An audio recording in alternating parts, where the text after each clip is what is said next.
Chapter 5. Otto Octavius had been described in various magazine articles as energetic, vibrant, healthy, and, as People magazine had once said, possessed of a touch of charming madness. He was touched with madness this day, but there wasn't much charm in it. Instead, the madness related to the incessant interruptions he was receiving as he moved briskly about his lab, trying to attend to extremely important matters that kept getting sidetracked by phone calls and visitors. His wife had told him it was smart to try and play nicely, but Octavius was not one to suffer fools gladly, and lately it seemed as if nothing but fools were being marched in to throw him off his stride. If he hadn't known better, he'd have been certain there was a concerted effort being mustered by some person or persons unknown, expressly to keep him from his work. His favorite Latin motto, Noce te ipsum, meaning know thyself, was carved above the main entranceway to the building that housed his lab. It had been his one personal indulgence. The rest of the time his priorities were 110% on the work. But now, as he searched through stacks of papers, trying to locate some notes, he was busy dealing with the latest interruption, in the form of a phone call from some damned senator or another. The man spoke in a deep southern drawl that Octavius was convinced was an artificial affectation. "You say this brand new idea of yours will reduce our gas and electric bills?" The senator's voice came over a speakerphone, asking the same question for a third time. It was just phrased ever so slightly differently. Otto Octavius gave the same response he had just given 3 times previously. "I said it would eliminate them, Senator. Come tomorrow and you can see for yourself. Bring your friends." He tapped the disconnect button on the speakerphone and was pleased to hear the senator's voice cut off in mid-follow-up question. "Mr. Osborne's here." Octavius hadn't even noticed that his assistant, Raymond, who had just made the pronouncement, was in the room. Either Osborne was tiptoeing around the place, or Octavius simply wasn't paying attention. He swiveled in Raymond's direction, knowing Osborne was going to be standing there next to him. He found young Harry Osborne marginally more tolerable than his late father, whose loss Octavius wasn't mourning in the least. Octavius was unprepared, however, to see a third young man standing next to Osborne, a skinny, brown-haired kid who probably didn't know a particle beam from particle board. He was looking around the laboratory with an expression of wonderment, as if he could possibly understand the complexities or even the basic functions of the things he was gaping at. Even better, to fill out the entire tourist vibe, the kid had a camera slung over his shoulder, and he seemed rather curious about the thin blue curtain that was poised at the far end of the lab. Harry walked forward, the newcomer staying respectfully back a few paces. Extending his hand, Osborne said, "Nobel Prize, Otto, Nobel Prize." He shook Otto's hand and continued, "We'll all be rich." "It's not about the prizes, Harry," Otto reminded him. "It's not about the money." "But you need money, Otto. You need Oscorp." "And Oscorp needs me," Otto said with confidence. Bowing to the inevitable, he prompted, "And who do we have here?" "This is my good friend I called you about, the one who got me through high school science." "Peter Parker, sir," said the brown-haired youth, reaching forward to shake Otto's hand as well. Parker. Now that Osborne had mentioned it, Otto did indeed remember the phone conversation he'd had with him about this meeting. He'd consider it of such little consequence that it hadn't stayed in his memory. But the name Parker was sounding familiar for some reason. "Thank you for taking the time to see me, sir. I'm doing a paper on you for—" Yes, I know why you're here. I don't have much time." He cast a glance at Osborne. "But Oscorp pays the bills, so—" "That's why I have to take off," said Osborne, as if picking up a cue. "Meeting with the board. My job's done here. Brought you 2 geniuses together." He gave a laugh that sounded overly hearty. "Good luck tomorrow, Otto." He pointed at him as he walked out. "Nobel Prize. See you in Sweden." When Osborne was gone, Octavius said tactfully, "Interesting fellow, your friend. I won't take up much of your time, sir." That was when the name clicked into place for him. "Parker, I remember you," said Octavius. "Connors told me about you. Says you're brilliant, but he says you're lazy." Parker visibly winced at that. Trying to do better. Without even looking at Parker, Octavius busied himself around the lab. Let me tell you something. Being brilliant isn't enough. You have to work hard. Intelligence is not a privilege, it's a gift. It's not yours to waste. We've been given the power of intelligence for a purpose, to use it for the good of mankind. Otto, your lunch is ready. The unexpected announcement came from a smiling, lovely young woman. Otto's glance fell upon her, and instantly the world seemed brighter. She had just entered the lab, and she was carrying a vase of daffodils. Minding his manners, he turned to Parker and said, by way of introduction, "This is my wife, Rosie." "Hello," she smiled at Peter. "Hello." Peter Parker bobbed his head with an almost charming shyness, as if slightly awed by Rosie's beauty. That alone caused Parker to move up a couple of notches in Otto's estimation. "This is Peter Parker. He's Connor's student, the one who falls asleep in class." Without missing a beat, Rosie replied, "I always fell asleep in class." Peter decided he was in love.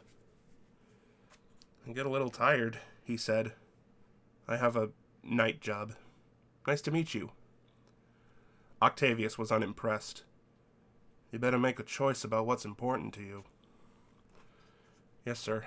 I thought about that," agreed Parker. "Dr. Octavius, for my paper, you spoke at school last semester about a design to initiate and sustain fusion." "That I did," said Otto. He pointed proudly to a large machine at the far end of the room. "So that's it," Parker said with obvious rising interest. "I understand you use harmonics of atomic frequencies." "Sympathetic frequencies," Otto corrected him. "Like an opera singer shattering a wine glass with her voice." Octavius was impressed in spite of himself. "Precisely. Harmonic reinforcement, an exponential increase in energy output." "Huge amounts of energy," Otto assured him. "Like a perpetual sun providing renewable power to the whole world." "Mind-boggling," said Parker. "That's my business." "But how will you contain it? No one's been able to." That brought Octavius up short. He looked at Parker as if seeing him for the first time, and realized that he'd just been conversing with the student as if he were a colleague. Connors had been right in his estimation of the boy's potential. "Otto, come and eat," urged Rosie. "But I found a willing victim. I'm just getting started." "Finish your lecture over lunch," Rosie said firmly. "Peter, would you like to join us?" "That would be wonderful," said Parker.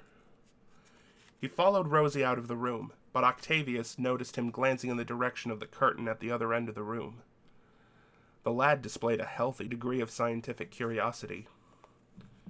Oh yes, definitely a willing victim.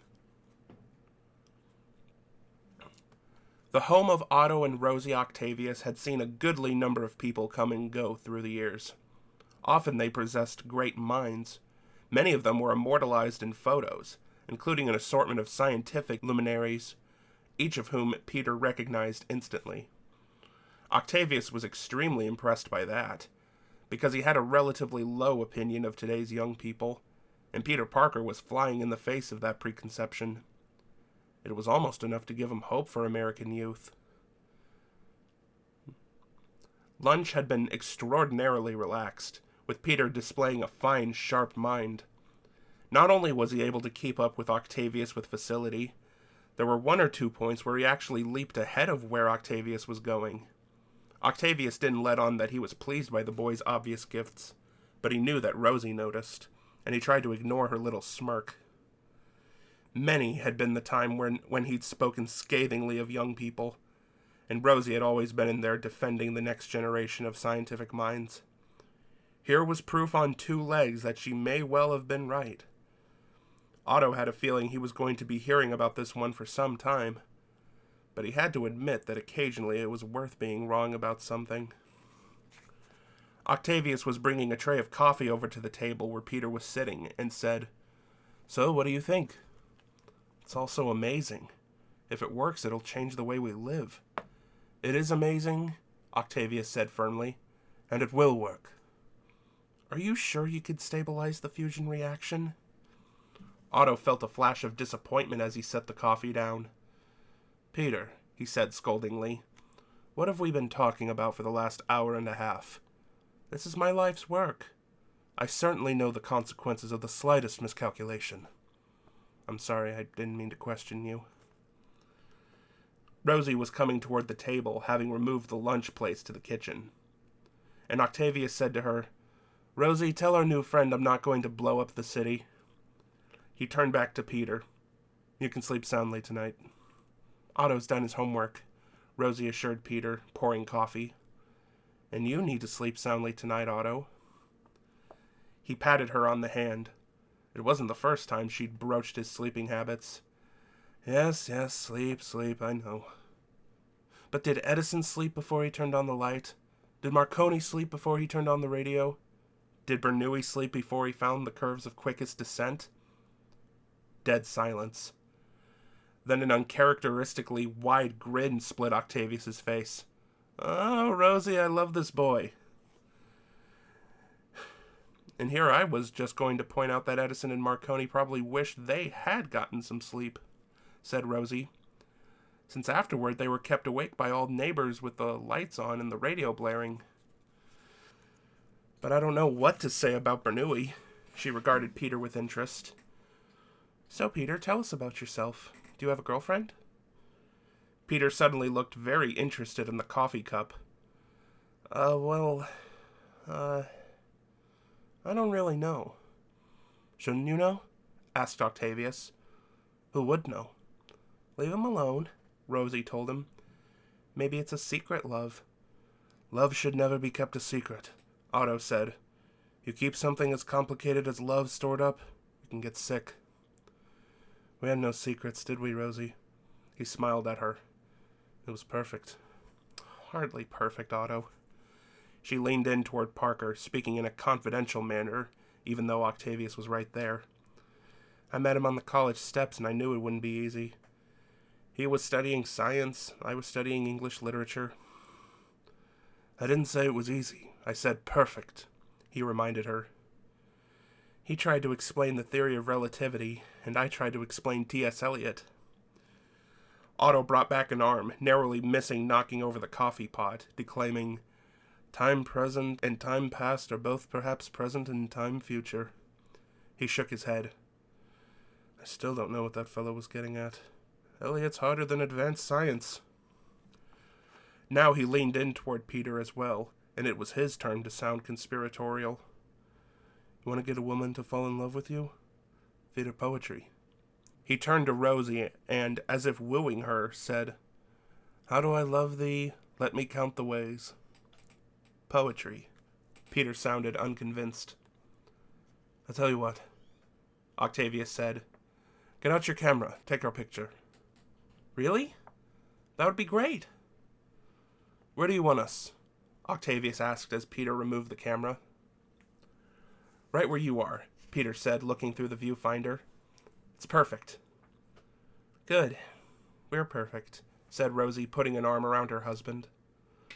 Peter took the picture, and Otto blinked several times against the glare of the flash. Then he said with conviction to Peter, Poetry never fails. And as he looked at the smiling Peter Parker, for the first time in a very, very long time, he regretted that he and Rosie had never been able to have children. To be able to shape young minds, and to have those minds dependent upon him for guidance. How unfortunate that poetry wasn't the answer for everything. As John Greenleaf Whittier put it, For of all sad words of tongue or pen, the saddest are these, it might have been. Well, maybe it was the answer for everything at that. Chapter 6. Peter felt as if his attempts to spruce himself up before heading to the theater were pathetic. He had little to choose from in the way of ties. One, specifically. His one sporty jacket had been purchased second-hand and was getting a little threadbare. But as he studied himself in the mirror, he tried to convince himself that MJ wouldn't care about those things. All that was important to her was that he was taking an interest and showing up. That, of course, was the inherent contradiction. It was specifically because he had so much interest in her that he had been distancing himself. Yet now he was allowing himself to be pulled back to her. The words strange attractors went through his mind, even as he made a vague attempt to straighten his tie and grabbed his theater ticket from where he had wedged it into the mirror. He glanced at the clock on his bureau, which confirmed what he had already suspected. He was running late. He was out the door and down the hallway, dashing past Dickovich's door, where he heard sounds of a poker game in progress. He didn't slow as the thunderous shout of "Rent!" floated behind him. He caught a glance of Ursula hanging in the doorway, looking out after him, and then he was in the street and astride his motorbike. On his way to the theater, he kept running through his mind the time he'd spent with Otto and Rosie. The more he thought about it, the more convinced he became that the idiot Jack All hadn't known what he was talking about. Peter was certain by the end of their time together that Otto Octavius was a humanitarian. Someone who cared about bettering mankind, not trying to blow it up or shoot it. He was no comic opera villain. Otto Octavius was a dedicated, highly moral scientist, not Snidely Whiplash, and that's all there was to it. Across town at the Lyric Theater, the cast of The Importance of Being Earnest was preparing for the evening's performance. The small off-Broadway production had been intended for a limited run, but the successful buzz it had been getting had given them an open-ended engagement. Mary Jane couldn't have been happier, or more nervous. She was much of the reason for the buzz, and lately, every night as curtain time approached, she felt as if the weight of the world hung upon her. Fortunately, she'd been able to channel that nervous energy into her performance, so it had worked out. But it never seemed to get easier, which might be a good thing, she supposed. She shared her tiny dressing room with another actress, Louise Wood. When actresses were that crammed in, they either tended to get very hostile or very chummy. She and Louise had developed the latter relationship. As MJ leaned in to touch up her lip gloss, Louise observed, "You seem jittery tonight." "You never know who's coming," replied Mary Jane. From the other side of the door, the stage manager shouted, "Ladies, 5 minutes! 5 minutes!" "Is this a special someone?" "I guess you could say that." Louise's eyes lit up. "Would he be interested in taking me on too?" MJ stared at her blankly for a moment, and then understanding sank in. "He's not a high-powered agent, Louise." "Oh." Louise promptly lost interest and went back to checking her costume. Peter sped through the streets of New York, deftly maneuvering his cycle as only he could, and patting himself on the back over the last-minute thoughtfulness that he knew was going to go over well with Mary Jane. Strapped to the back of his cycle were, not pizzas, thank God, 5 yellow carnations. He knew they were Mary Jane's favorites, and if they weren't the most impressive set of carnations he'd ever seen, well, they'd been the best he could afford. Certainly it was the thought that counted, right? Of course, Mary Jane's new friend could probably afford to give her the best flowers money could buy. Immediately, he halted that train of thought. What the hell was the matter with him? Why couldn't he just be happy for Mary Jane instead of sending more mixed signals than a broken traffic light? Suddenly, his musings were scattered by an abrupt bump as his cycle hit a pothole. If he hadn't been so lost in himself, no doubt he would have seen the drop and swerved around it. As it was, he was only able to offer a last-second dodge, and although he scooted the front tire around it, the rear tire fishtailed out and ran right over it. As a result, the flowers flew off the back of his cycle. Peter instantly realized they were gone and brought up his arm to try to snag them with a web line. It was too late. The flowers were scattered all over the street, and the oncoming cars were making short work of them. $5 down the tube. But of even greater significance was that he didn't have any more money to spare. Buying more flowers wasn't an option, which meant he was going to Mary Jane empty-handed. Maybe the thought counted when you were thinking of more flowers and only had a shabby bouquet.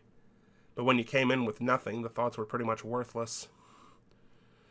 Why does everything happen to me? Peter wondered out loud. I mean, what's next? That was when the sound of gunshots exploded, seemingly from all around him.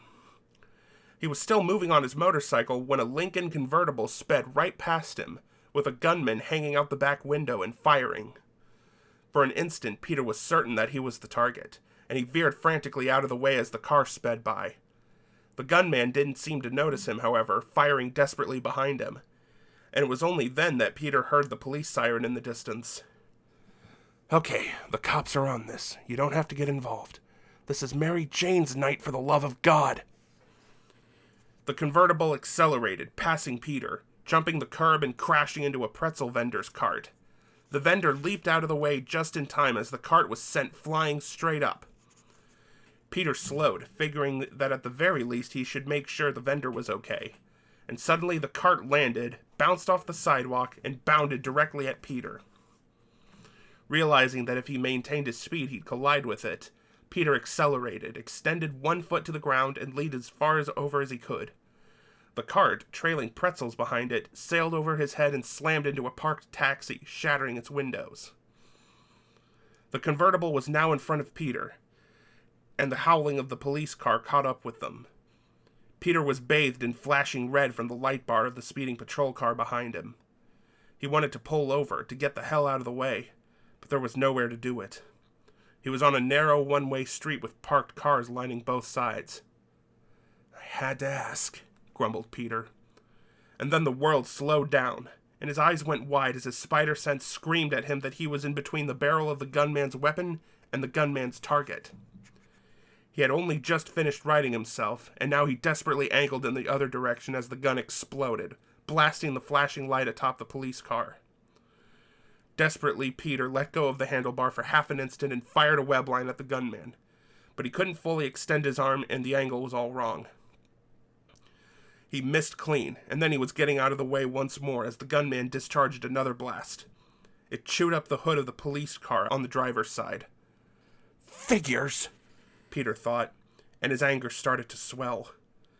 What the hell was wrong with his life that he was never ever granted even a moment's peace? Were the powers that be out to punish him relentlessly because he had allowed one criminal to slip away? God, there had to be career criminals who didn't have a tenth of the aggravation that Peter underwent. His temper flaring from the sheer unfairness of it all, Peter accelerated. The shooter, satisfied that the police had been dispatched, had withdrawn into the car, and Peter drew alongside. Come on out. Please come on out. Let me get a web shot at you at close range and we'll see how fast I end this. Then he saw a kid, a young boy, crossing the street up ahead. Or at least he had been crossing the street. Serene in the confidence generated by having the walk sign blinking at him, the kid had started to cross and was frozen, deer in the headlights, as the convertible bore down on him. Peter urged the cycle forward, pulling ahead of the convertible, desperate to get the kid before the car reached him. And suddenly it turned out the police car wasn't out of the game. Instead, it chose to announce its continued presence in the most calamitous manner possible. It surged forward and rear-ended the convertible, sending the Lincoln lurching to one side, directly in Peter's path. Everything that transpired next happened over a period of 5 seconds, and yet to Peter it seemed like 5 years. All of Peter's thoughts and plans went out the window as his body took over and acted completely on instinct. As the front of the convertible angled toward him, cutting off his route and guaranteeing he'd never get there before the child was run over, Peter abandoned his motorcycle. The cycle tumbled to one side, flipped over a parked car, and landed on the sidewalk as pedestrians scattered out of the way. Peter wasn't thinking about it at all, because he was in motion. He had dismounted from the motorcycle by hurling himself toward the front of the convertible. Now he bounced off of the hood in a handspring, somersaulted forward in a blur of motion, and landed directly behind the paralyzed boy.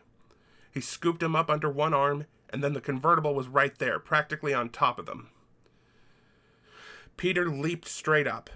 It wasn't fast enough, especially since he was weighted down by the boy. His feet struck the car hood, and he used the momentum to bound toward a nearby wall. He struck it, bouncing off it like a swimmer pushing off from the side of a pool, just as the convertible hit and crushed a mailbox. This caused the rear of the car to swing back toward Peter as he landed on the sidewalk, still holding the boy. Perfect, he thought as he lunged, literally running across the car's back end, using its momentum to propel him forward. He landed, squatting on the sidewalk, clutching the kid to his chest. As near as Peter could tell, the convertible was practically a rolling armored tank. The damn thing managed to straighten out and, for good measure, turned a corner and sideswiped the pursuing police car as it did so. The police car tried to avoid it and wound up crashing into a lamppost, finally falling into silence as steam rose from the hood. Peter set the kid down, steadying himself, his head swimming not so much from the exertion as from the closeness of the call, insofar as the child was concerned. He heard frantic adults screaming a name, "Joey!" and the boy was turning in response. They were half a block away, barreling toward him, obviously terrified parents who had briefly lost track of their child in the crowd and nearly paid a fatal price for the lapse. The boy, however, seemed far more interested in his rescuer than his parents. "How did you do that?" he demanded, awestruck. "I work out," Peter said with a deeply serious expression. "Plenty of rest. You know, eat your green vegetables." The boy was suitably impressed. "That's what my mom was always saying. I just never actually believed her." Peter's eyes narrowed as the convertible roared away into the distance. The callous disregard for human life they had displayed between the driving and the shooting, if Peter hadn't been there. And where they were going, he wasn't there. Then he heard a voice in the back of his mind, buzzing at him like a mosquito, poking and prodding at him. A voice that sounded ever so distantly like Uncle Ben. And the voice said, "You're not just going to leave it like that, are you? Doesn't sound very responsible to me."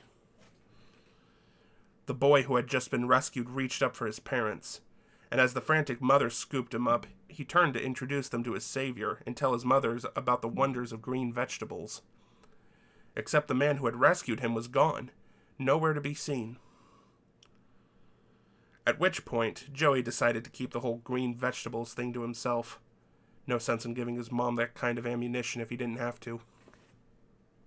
Stanley Lieber, a spry senior citizen, was among the pedestrians who saw a convertible speeding in their direction, apparently heedless of anything or anyone it might destroy.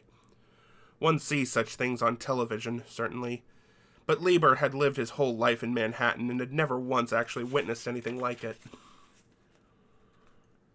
2 police cars were close behind it, like determined bloodhounds that had picked up the scent. One of the police cars drew alongside, and the Lincoln cut hard over. It rammed into the police car, and the officer driving lost control. He screamed, and his screams were joined by those of onlookers as his vehicle flipped completely over and tumbled right toward Lieber and the people around him. And then it stopped. In midair. Lieber gasped, as did the others around him. It was as if the invisible hand of God had literally reached down and caught the car, saving their lives. Then Lieber, whose eyes were still sharp, saw something glistening in the light of the street lamps. Something that was supporting the police car, suspending it. He reached up tentatively, and his hand touched something that seemed to be both there and not there. "It's a web," he said. There was a sudden rushing of wind, something cutting through the air above them, and then Lieber and the rest of the crowd looked up and saw a blue and red form streak past overhead. He couldn't believe it. He'd been sure that it had been something cooked up by the news media to sell newspapers or products for advertisers on CNN. But no. There was the costumed figure that had shown up in so many news reports. Just ahead, the convertible had sped through an intersection, with the remaining police car right behind it. Then the light changed and the cross-traffic started through. Spiderman was headed right for a large truck that had pulled directly into his path. There was no way Spiderman was going to be able to slow down to avoid the truck. He didn't even try. Instead, he twisted his body sideways, just clearing the narrow space between the truck and the cab that was hauling it. The truck driver twisted in his seat, gaping, as Spider-Man angled up and away, accompanied by a deliriously demented "Woohoo!" Now there goes someone who enjoys his work, said Lieber. Apparently I've attracted their attention, thought Spider-Man as he swung down toward them, his features safely obscured behind his mask. Not only was the gunman firing up at him, but the driver was likewise leaning out the window and shooting. Eyes on the road! Wouldn't want to hurt somebody! Shouted Spider-Man, even though he knew they weren't going to hear him. He didn't much care at that moment. Instead, he was intent on venting all his anger over being taken away from Mary Jane. He'd had the evening all planned out. Lunatic gunmen hadn't been part of those plans. With agility that would have sickened an Olympic gymnast, Spider-Man dodged the bullets and swooped low, hurling web balls. One knocked the driver's pistol from his hand. The other struck directly under the gunman's chin, stunning him, causing him to hang weakly out the window, his arms dangling and the gun clattering away. Spider-Man landed on the trunk of the speeding car and thrust out his wrists. Web lines snared out, encompassing the torsos of both men, with the other ends of the webs attached to a lamppost overhead. The car's own momentum kept it rolling forward, and the web lines began to stretch, and then snap tight. The driver and gunmen were hauled up and out of the car, left dangling from the lamppost. Spider-Man slithered in through the open window just as the convertible was beginning to slow. He didn't allow it the opportunity. Instead, he brought his foot down on the gas, speeding it up. As he turned down a side street, he caught a glimpse of bewildered police behind him pulling to a stop. They were staring in wonderment at the sight of the criminals suspended in midair by gossamer-thin threads. "Courtesy of your friendly neighborhood Spider-Man," he muttered as he pulled off his mask. He guided the convertible toward the alley where he had stashed his clothes, not having had the time to web them to his back. He hoped that he was returning to them quickly enough. The last time he'd had to leave his street clothes behind, he'd returned to discover what appeared to be a pregnant rat making a nest out of them. Mary Jane was having an off night. She knew it as every line of dialogue passed through her lips. She couldn't get her head into her character, Cecily Cardew, at all. She felt terrible at it. Usually she slipped Cecily on like a comfortable coat. Tonight, though, her focus wasn't on her performance, but on the empty house seat that stood out like a great thumping bruise in the middle of row C. They had begun Act 3, set in the morning room of the manor house. "I'm more content with what Mr. Moncrief said," she informed Louise, who was playing Gwendolyn Fairfax. Her mind was split, analyzing the poor quality of her delivery and trying to pump up the energy. "His voice alone inspires one with absolute credulity." "Then you think we should forgive them?" asked Louise as Gwendolyn. She couldn't tear her eyes from the empty seat, and her mind from dwelling on who should have been sitting in it. "Yes. I mean no." Never a more appropriate line for MJ's state of mind at that moment. Like Cecily, she was faced with poor behavior on the part of a prospective beau, and uncertain as to whether forgiveness should be extended. Her instinct was yes, but her final decision was a resounding no. "True," exclaimed Louise, giving it all she had as if she felt the need to sustain the energy level for both of them. "I'd forgotten. There are principles at stake that one cannot surrender. Which of us should tell them? The task is not a pleasant one."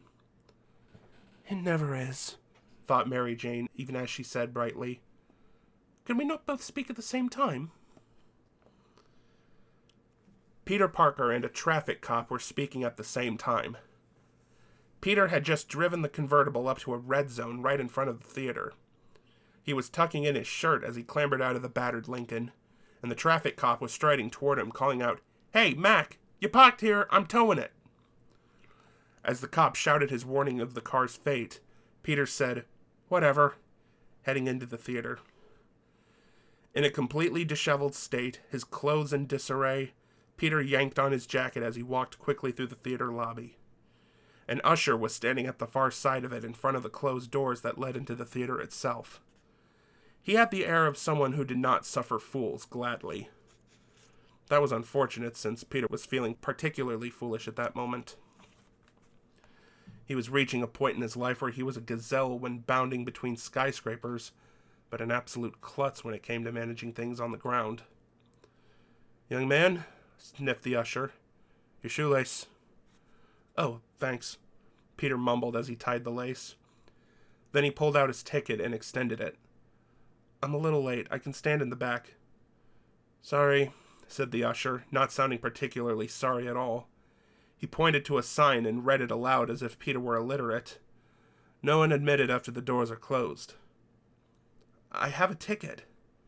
"It's to help maintain the illusion. I am totally not Mysterio," the usher explained. "I understand, but..." Peter pointed to a poster of the cast. "Miss Watson, she's my friend. She asked me to come." A snaky smile spread across the usher's face. But not to come late." Peter began to seethe. The usher simply stood there, arms folded, looking like the king of the world. Peter stepped in close, and the usher looked him in the eye, serene in his smug control. "Your shoe," Peter said. The usher smirked. "Nice try. Mine are tied." "Yes, but you appear to have stepped in something." The usher looked down. Some sort of thick glob was all over his right shoe. Peter, meantime, straightened his shirt sleeve, making sure that none of the webbing he'd just released had gotten on his clothes. He watched the usher try to move his foot. Nothing doing. The webbing had seeped through the shoe and around his foot, and both were stuck to the carpet. He wasn't going anywhere for quite a while. "Let me help you," said Peter, and the usher looked up hopefully. Then his expression changed to fury as Peter tore his ticket, tucked one half in the usher's jacket pocket, and stepped toward the far door. The usher tried to move in front of him, and succeeded only in nearly dislocating his leg. "You wouldn't want to tell me how far into the play they are, would you?" Peter asked as he opened the door. From within, he heard a man say from the direction of the stage, "On the contrary, Aunt Augusta, I've now realized for the first time in my life the vital importance of being earnest." And this statement was greeted with a burst of applause from the audience. And the usher smiled in grim, had the last laugh triumph. "That would be the curtain line, or simply the end." Peter moaned softly. He'd tried so hard to balance both halves of his life. And once again, MJ had come up short. He wondered if Mary Jane would realize the importance of his trying to be earnest, and had the sinking feeling that his earnestness was going to suffer the same fate as had his carnations. He walked out of the theater, giving a wide berth to the traffic cop who was writing up paperwork to have the car towed. Instead, he crossed the street and leaned against a fire hydrant to wait. Nearby, a young Japanese girl, a street musician, was scratching away a tune on a violin with the hope that passerby would toss money into her open case. And she was singing, with a heavy accent, "Spiderman, Spiderman, does whatever a spider can." Peter winced and started to think that maybe the carnations had it lucky. Mary Jane emerged from the stage door sometime later, Louise directly behind her. A couple of stage door Johnnies, autograph hounds, came up to them seeking signatures, and MJ and Louise gladly obliged. The rest of the theater-going audience had long dispersed. She saw Waldo, the head usher, stomped past with what appeared to be a piece of torn-up carpet attached to his foot. She had no idea why, but then again, Waldo was an odd sort. She looked around, hoping against hope that Peter would make some sort of last-minute appearance. She wanted to be angry at him, but what if there had been some emergency? How would she feel if she were steaming about her personal inconvenience, only to find that Peter was at the hospital because Aunt May had had a stroke? Then her heart hardened. He'd probably just forgotten, that was all. This was all some weird game to him, and she was getting pretty damn tired of playing it. "See you later," called Louise, and Mary Jane was about to ask her where she was running off to, when a tall, handsome man sporting an Air Force uniform walked up to MJ and asked, "May I have your autograph, miss?" She looked up at him, and it was as if a light switch had been turned on in her head. "When did you get here?" she asked. "Got in this afternoon," he replied. "I wanted to surprise you." "I was getting worried. The way you headed out of town the day after we had lunch with your father. I thought I'd never see you again." "That was just NASA business, MJ, and you shouldn't worry. Believe it or not, that was the best get-together I've ever had with my dad." He moved toward her, and they held each other tightly. Then she kissed him, basking in his warmth. "Usually the only people waiting here are stage door Johnnies." "Well, my name is John, so that works out," he said affably. "Hungry?" She cast one last look around the area, searching for some sign of Peter. Nothing.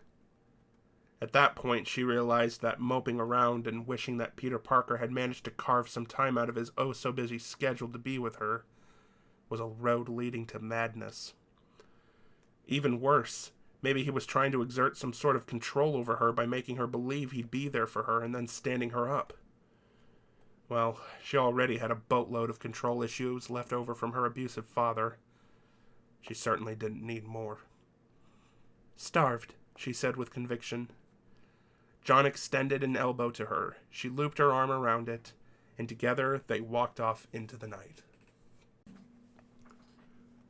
Chapter 7.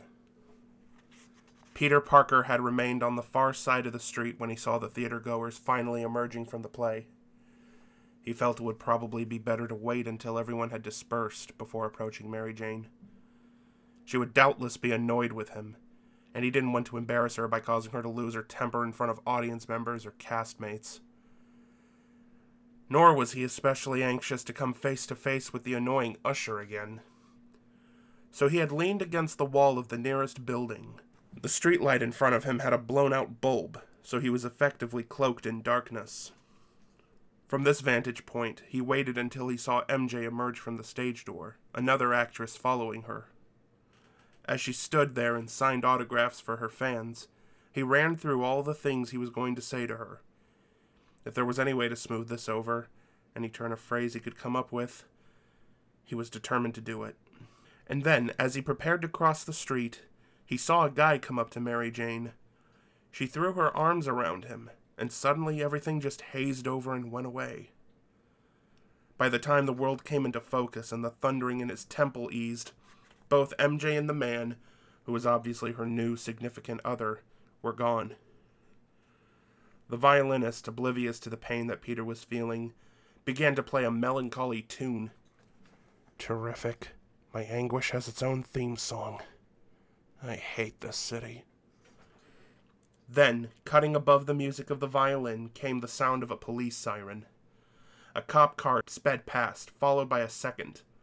There was an emergency. A crime was occurring, or perhaps someone desperately needed help. And he was right there. He could do something about it. There were thousands of Air Force officers in the world, thousands of actresses. But there was only one person who could do what he, Peter Parker, could do. And he had to do it. Why? The first germ of doubt began to fester within him. Why? Just because he could, why did he have to? Really? Because you do. It wasn't his own voice that replied, but Uncle Ben's. Somehow he wasn't surprised. He was too exhausted even to debate the notion. He pulled his mask from his pocket and stared at it. Then he turned and ran into a nearby alley. Swiftly, he was out of his street clothes and busily stuffing them in his camera bag.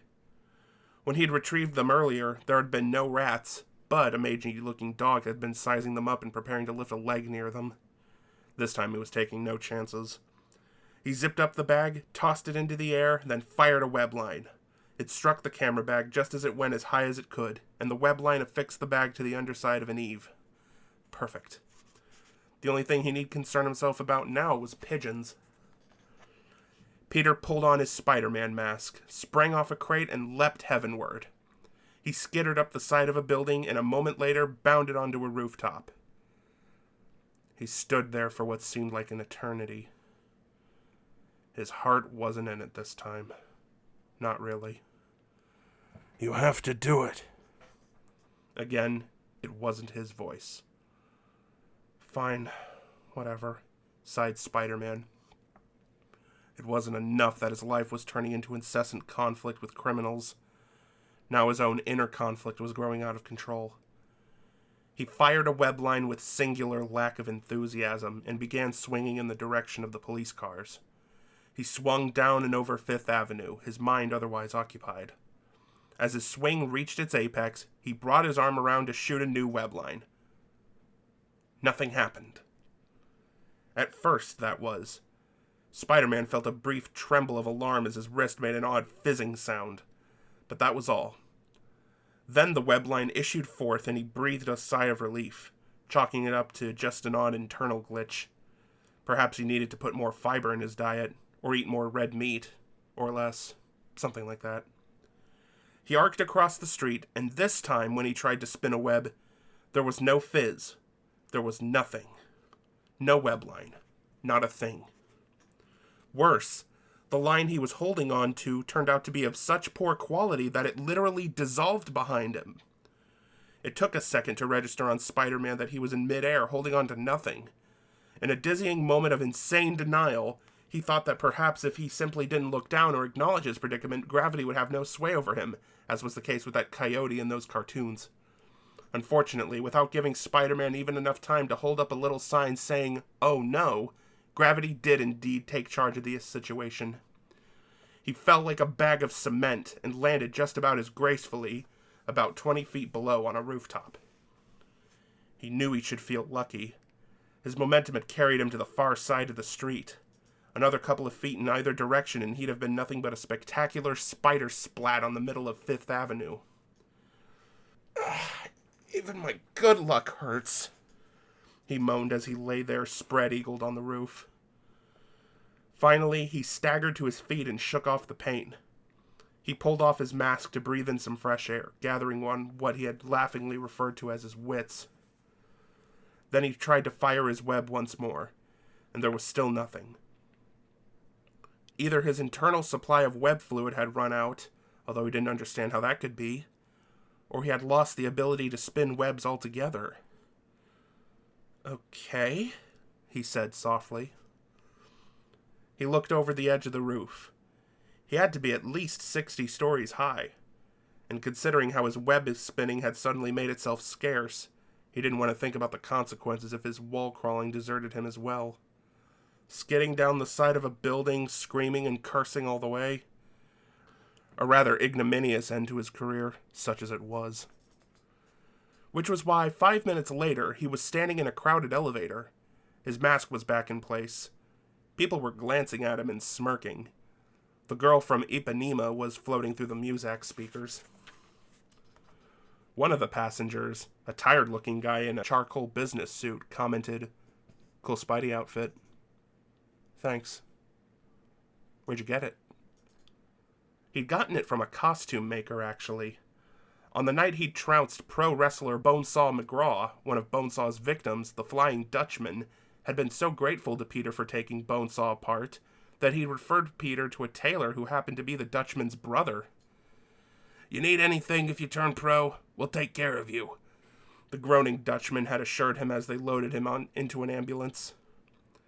He'd been as good as his word. When, a week later, Peter, still wearing his identity-obscuring hooded wrestling outfit, had shown up at the tailor's shop with his drawings of the ideal costume, the tailor had set to work and produced 2 identical outfits, free of charge. One had been hopelessly trashed in Peter's final confrontation with the Goblin, and he was wearing the second. He wasn't about to explain all that to some guy in an elevator. "I made it," said Peter. The passenger looked the costume up and down. "Looks uncomfortable," he observed. It gets kinda itchy," Peter admitted. After a moment, he added, "It rides up in the crotch a little bit, too." That seemed to be more information than anyone wanted or needed. The rest of the elevator ride passed in silence. The next day, Peter was running to class, which was nothing new for him. What was new was that he didn't have his motorcycle as a means of getting to school. The cycle had been right where he'd left it when he finally went back to get it the previous night. As if his suddenly wonky spider powers weren't enough to deal with, he found his motorcycle battered and broken from when it had gone flipping out from under him. He couldn't help but remember Aunt May warning him, "There are only two types of motorcyclists, those who have had accidents and those who haven't had accidents yet." Well, he was now a proud member of the group who had. Somehow he didn't think she'd be pleased for him. He had hauled the battered cycle home, and, while doing so, had walked past MJ's billboard. Good. Excellent. Just what he needed, a 40-foot reminder of his screw-ups.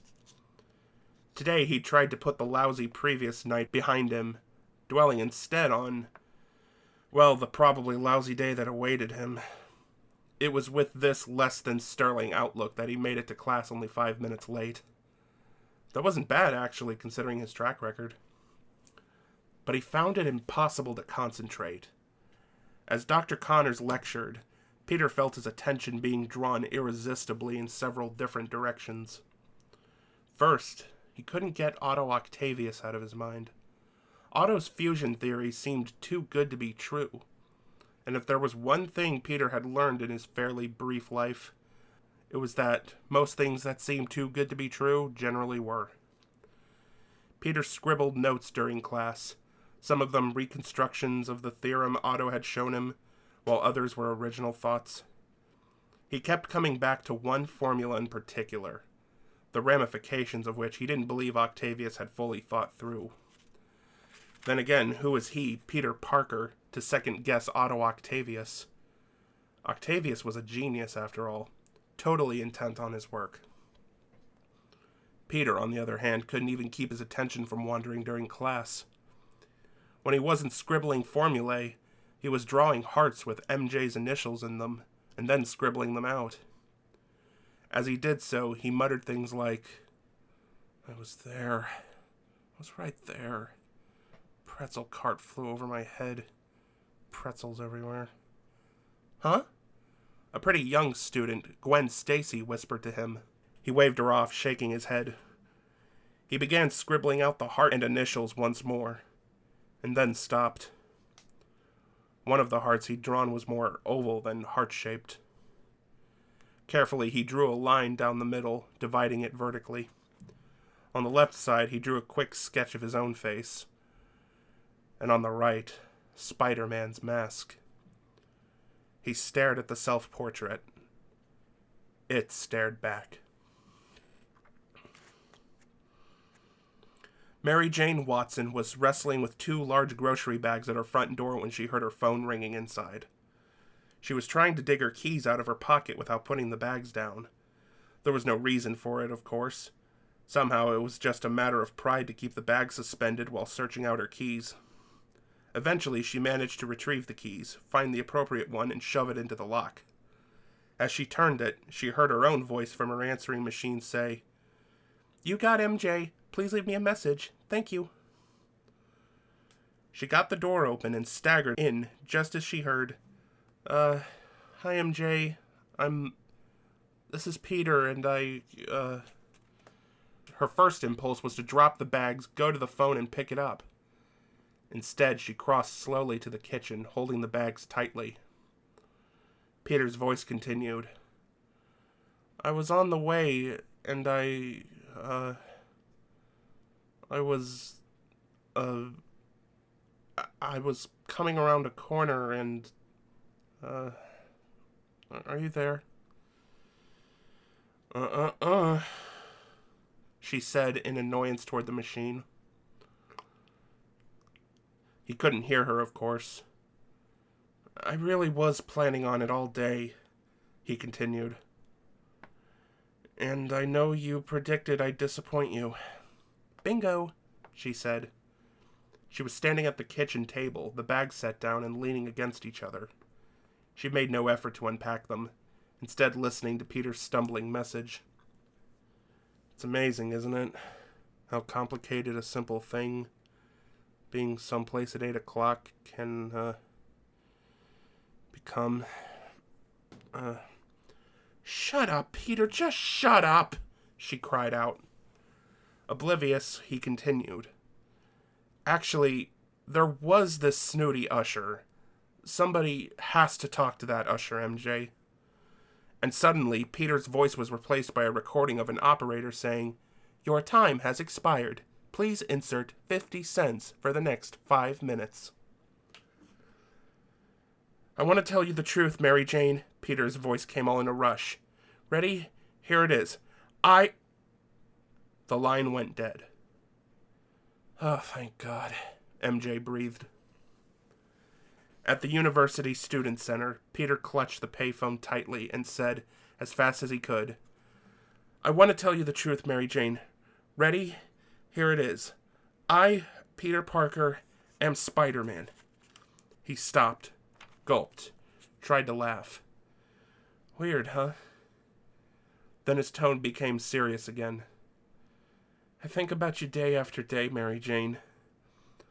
But if the people I have to fight knew how I felt, you'd be in danger." Then he slammed down the receiver and bellowed at the top of his lungs, "I tried to get there, Mary Jane." He knew the message hadn't been left. He'd heard the line click off before he could say it. He had spoken into the blissful safety of a dead line. Peter walked out of the student center and stood at the top of the steps leading out onto the main campus. He watched people coming and going, students laughing or conversing seriously, sitting under trees eating slices of pizza or studying. He felt as if he were looking across an alien landscape, as if he were a visitor from a far-off world who had as much in common with these life forms as they did with amoebas. He had to get a life. He just wasn't sure whose to get. Chapter 8. Otto Octavius tried to imagine what his life would be like without Rosie. He couldn't. For that matter, he tried to recollect what his life had been like before her. Still no luck. He knew on some level that it was ridiculous, except it wasn't. For even in the first 20 or so years of his life when she hadn't been there, she had been. He'd known her before he knew her, felt her presence without knowing her name, or even what she looked like. As a result, when they'd first encountered each other, it hadn't been a matter of nice to meet you so much as it was, "Oh, there you are, what kept you?" It seemed as if no time had passed between that moment and this, when she was adjusting his tie and smoothing his collar. They were standing in a small room outside the main lab. It was 10 in the morning, but Otto, normally a late riser, really not much of a morning person, had been lying awake, wide-eyed since before 5 a.m. He had listened to Rosie's soft snoring next to him as he ran equation after equation through his head, trying to detect some flaw, something he might have overlooked. That Parker lad. The boy kept preying on his mind. Parker obviously had so much on the ball, was seeing things with a fresh eye, had no self-serving reasons to dismiss or berate Otto's work. Yet even Peter Parker had expressed concerns about containing the power. "You're slouching," she said reprovingly as she adjusted the shoulders of his jacket. "That means you're doubting yourself." "Oh, good. You can add Mind Reader to your resume," he replied. But even as he straightened up, he banished his concerns about Peter Parker. In the final analysis, Parker was just a student. A gifted one, but still learning. Experience would always prevail over youthful enthusiasm. And Otto had experience, and damn it, he knew what he was doing. "It's your day, Otto," Rosie said, as if sensing lingering doubts despite his more rigid posture. "It's our day, Rosie," he corrected her. "Without you, there is no day." He took a deep breath. "Ready, baby?" "Ready," said Rosie enthusiastically. "Let's give 'em a show." They walked out into the lab. The moment they did, Otto's assistant, Raymond, opened the main doors, and between 25 and 30 people filed in. They did so in relative quiet, speaking in murmurs at most. That was certainly preferable to their stomping into his lab and making all kinds of racket. Obviously, they were showing the proper deference to the importance of what they were about to witness. As if he had a zoom lens in his head, he zeroed in on young Parker, who had entered alongside Harry Osborn. Octavius could not for the life of him understand why Parker would associate with Osborn. Osborn was at best barely adequate when it came to his comprehension of science. Not even close to that of Norman, his father, much less the brilliant Peter Parker. Well, perhaps Peter regarded Harry as some sort of charity case. Osborn was speaking loudly, and Otto could easily hear him. "Glad you're here, Pete. I've got a lot riding on this. Big day for Oscorp." "An amazing day if he can pull it off," replied Parker. Otto was stung. Harry would have thought Parker would defend his work to Osborn, and instead he was once again expressing doubts. The scientifically inept Osborn had more confidence than did the far wiser Parker. Again, there was that faint whiff of doubt, and once again Otto shoved it aside. Parker had a little knowledge, true, but a little knowledge could be a dangerous thing. It was leading Peter Parker to question things that there was no need to question. That was all there was to it. Octavius had everything under control. "May I have your attention, please?" Raymond called. "We are about to begin." Octavius stepped forward, and Harry Osborn promptly broke into applause. Operating on the herd instinct, everyone else applauded as well. Octavius was grateful for the support, even if the man whose future depended on it was the one instigating the reception. "Good afternoon, ladies and gentlemen." He cleared his throat. "Before we start, did anyone lose a green wallet with a rubber band around it? We found the rubber band. You can claim it after the demonstration from my wife Rosie, who is assisting me today." There were at most a couple of very polite guffaws. He glanced in annoyance toward Rosie, who shrugged. "Start with a joke," she'd said. So much for that idea. Then again, maybe if it had been a funny joke. He shrugged it off. He was a scientist, not a comedian. "Seriously," he said, brushing past it, "I thank you all for coming here this afternoon. Today, you will witness the birth of a new fusion-based energy source. Safe, renewable power, and cheap electricity for everyone. I call it the Bartok Project, because I admire that guy's crazy music." He backed up toward the covered rig at one end of the lab and called out, like a magician, "Now let me introduce my other assistant."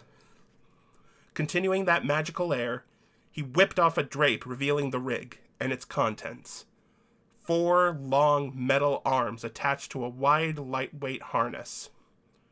At the end of each of the arms was a set of pincers serving as that arm's hand. Watching from the audience, it was everything Peter Parker could do not to laugh. Arms. Actual mechanical arms. That was what Jack All had been talking about. Peter couldn't believe what a fool he'd been. It hadn't been arms as in munitions at all. Dr. Octavius had created some sort of laboratory aid to extend his reach and enable him to physically multitask with greater efficiency. Whatever Jack All had heard on the grapevine, it was completely wrong-headed. Obviously, these things were no more weapons than a Bunsen burner was a flamethrower. With that last nagging detail settled, Peter leaned back in his chair to enjoy the presentation. Octavius loved the designs he had created for the arms. It had come to him one day after a visit to the Coney Island Aquarium. The answer to the endless frustration of trying to perform experiments and wishing one had more hands at one's disposal. Thanks to the 4 actuators, which he had to admit sounded like the name of a singing group, a scientist could have all the hands he reasonably needed. And they weren't even the main invention he'd developed. They were merely tools he would use to help get the fusion generator started up.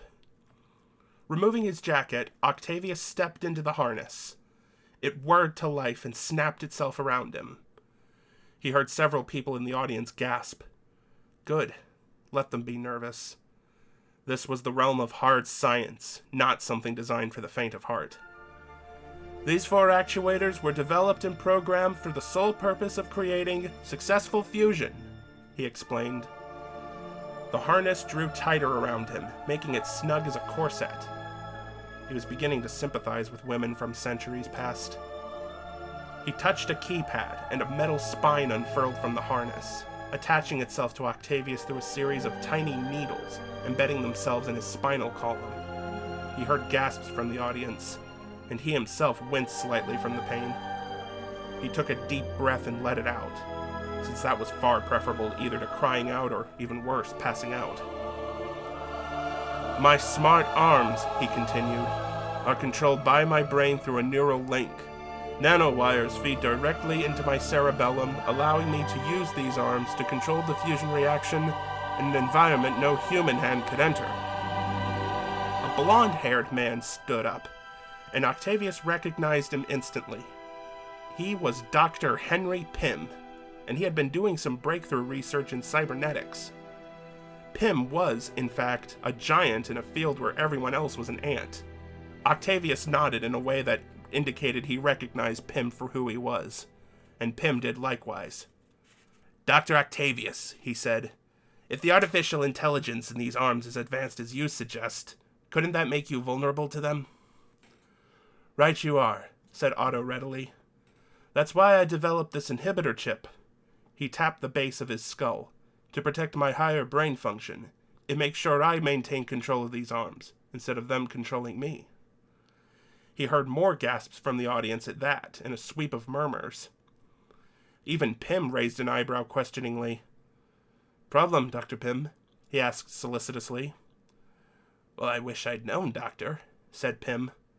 I've developed a cybernetic helmet that may well have accomplished the same thing for you without requiring invasive surgery. Hardly anything as dramatic as that, Doctor, replied Otto. A simple microchip about as invasive as getting a tattoo. Frankly, I think everyone should have one.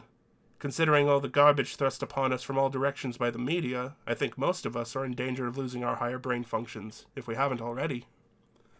This actually prompted a round of laughter, and Pym, grinning, nodded once and took his seat again. Octavius felt a sweep of relief. He was in full command of the situation, which was exactly where he wanted to be. The rear section of his lab was dark. As he strode toward it, he had to admit he was developing a truly showman-like quality. Most of the trappings were Rosie's suggestions, and he had lovingly indulged her. But he was really starting to like the theatrics in spite of himself. Maybe he should develop a science spectacular and move the whole thing to Las Vegas. Mystery, fun, and education, 3 shows a night. Now on with the main event, he called out. Give me the blue light, Rosie. A moment later, azure lighting bathed the rear of the lab, revealing his magnificent creation. The light, coming in from 3 different angles, showed a fusion machine consisting of 4 scythe-like towers with cables and hoses attached, suspended over a tank of water. Once more there were murmurs, this time of appreciation for the elegant, streamlined design.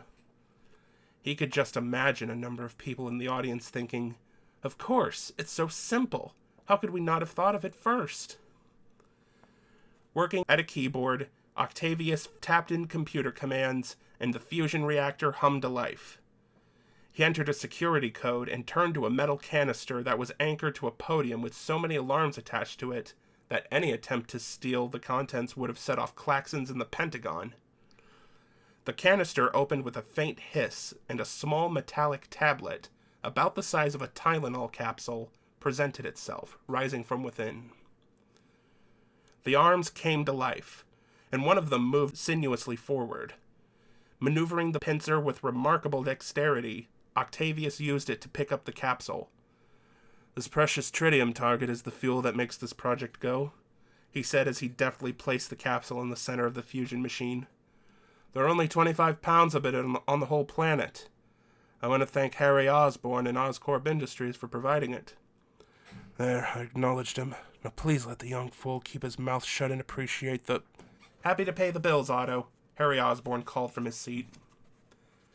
For an instant, Otto considered the many pleasures that would be involved in throttling Harry Osborn, but quickly shut down that line of questioning. He didn't think the arms would respond to such a passing subconscious thought, but he wasn't inclined to test it out. He certainly didn't need his demonstration devolving into a free-for-all as his arms attacked Osborn just because he had annoyed Otto Octavius. As one pincer continued to hold the capsule in the machine, Otto moved another tentacle into place and used it to punch a button, igniting the inductance field inside the towers. The field wasn't visible to the naked eye, but it hummed like a throbbing turbine engine. Slowly, but with growing confidence, the tentacle released the capsule, and it hung there suspended. Then it began to spin, slowly at first, but then faster, gaining momentum until it was whirling at blinding speed. Ladies and gentlemen, Otto's voice rose above the noise. Fasten your seatbelts. The plasma igniters on each of the 4 towers simultaneously fired on the tritium capsule in a continuous blast, exciting the core. A fine circular beam of plasma formed. Then spokes like a wheel extended, and after a few more seconds, a bright glowing sphere of energy about 14 inches in diameter flared into existence in the center of the array. It enlarged, and tiny solar prominences flared from the outer edges, like a miniature sun. Octavius realized he wasn't breathing. It was like being God, watching a solar system coming into existence. No wonder the biblical creator had required a day of rest. The heart-pounding excitement alone of watching a project of this majesty come to fruition was exhausting. Raymond, watching the readouts carefully, told Octavius what he already knew. Nevertheless, when Raymond spoke, it was with a hushed reverence, as if he couldn't quite believe the words he was saying. Doctor, we have a successful fusion reaction. The crowd gasped collectively, and several people burst into spontaneous applause. As well they should. This was something they would tell their grandchildren about. Octavius brought an arm up and began to manipulate the field, like a conductor guiding his orchestra. As the prominences shot out from the ball, he moved the arms to intercept them at the points along the inductance field where each one struck. At each point, the flare would disperse across the field as the arms kept them contained with almost precognitive skill. It was like watching a master fencer countering the thrusts of a far lesser opponent. The brain is nature's perfect computer, Octavius said, his casualness of tone a contrast to the complexity of the job at hand. My smart arms can manipulate the fusion until it reaches stability, because my mind can react much more intuitively than any computer to changes in the induction field. Again the crowd applauded, this time far more resoundingly. If this were Vegas, now would be the perfect time for the showgirls to bound out in a kick line. The pitch of the generator's whine increased, the light becoming more intense. Raymond, monitoring the output carefully, called over, We have the equivalent of 1,000 megawatts. Otto glanced at Osborne. Someone was patting him on the back and mouthing congratulations. It irked Otto slightly. But then he looked over at Rosie, who was beaming at him with a smile that put out 10 times the megawatts of the reactor. She blew him a kiss, and suddenly Osborne didn't mean a damn thing to him. He winked at Rosie. The work and his wife were all that mattered, and not necessarily in that order. The speed and brightness of the light formed dazzling sparkles in the air. They oscillated and surged, but stayed contained within the 4 towers. However, they were starting to become more difficult for the smart arms to contain. Octavius was moving faster than before, and he wasn't staying quite so much ahead of them anymore. Instead, in several instances, he was barely there in time. He began to sweat as solar flares from the center core swept almost to the towers themselves, which was exactly the kind of potential calamity he needed to avoid. Like a mad conductor in the middle of a lightning storm, he kept the arms in constant motion, almost flailing instead of guiding. The audience members were no longer looking on in awe. Now there was concern, mixed with fear, many of them flinching back and shielding their eyes from the glare. Octavius didn't quite know where to concentrate first. He felt as if he was losing his hold upon the audience, but he didn't dare shift so much as a scintilla of his attention away from the reactor. "The power of the sun in the palm of my hand," he called out, adopting his best showman's voice. Yet in his mind's eye he could see the showgirls scattering, running away in terror. A low rumble suffused the space. The surface of the water in the tank became alive with electrical discharge and the plasma igniters shut off. The energy for the reaction was now being fueled by the water below. Matters were spinning out of control. And if the human brain is a computer, even the greatest of computers have been known to crash. Otto's was beginning to seize up, the arms moving more sluggishly, uncertain of what to do. The solar flares from the tiny sun swept out, pressing against the magnetic field.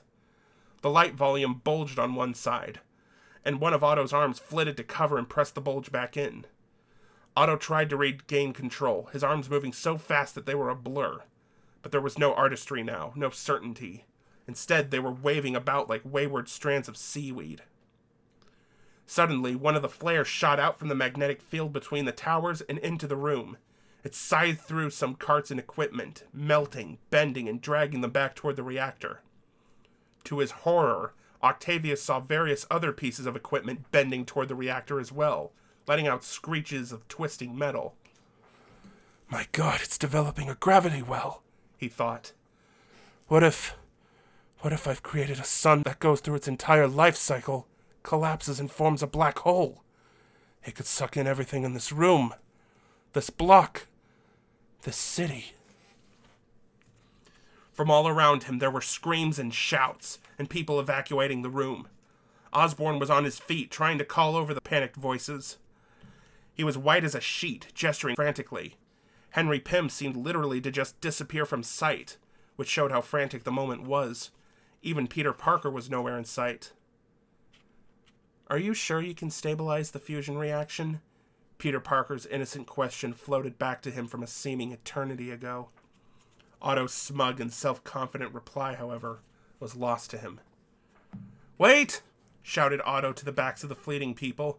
It's just a spike! Raymond, tell them to keep their seats. It will stabilize in a moment. Raymond wasn't in any condition to tell anyone anything. He was looking at the readings on his instruments and shaking his head frantically, as if he couldn't believe what he was seeing. From the corner of his eye, Otto saw Rosie running toward him, and then more flares arced outward, completely out of control, smashing into the space where the crowd had been sitting. One nearly struck Osborn, who twisted away and avoided it as much as by dumb luck as anything else.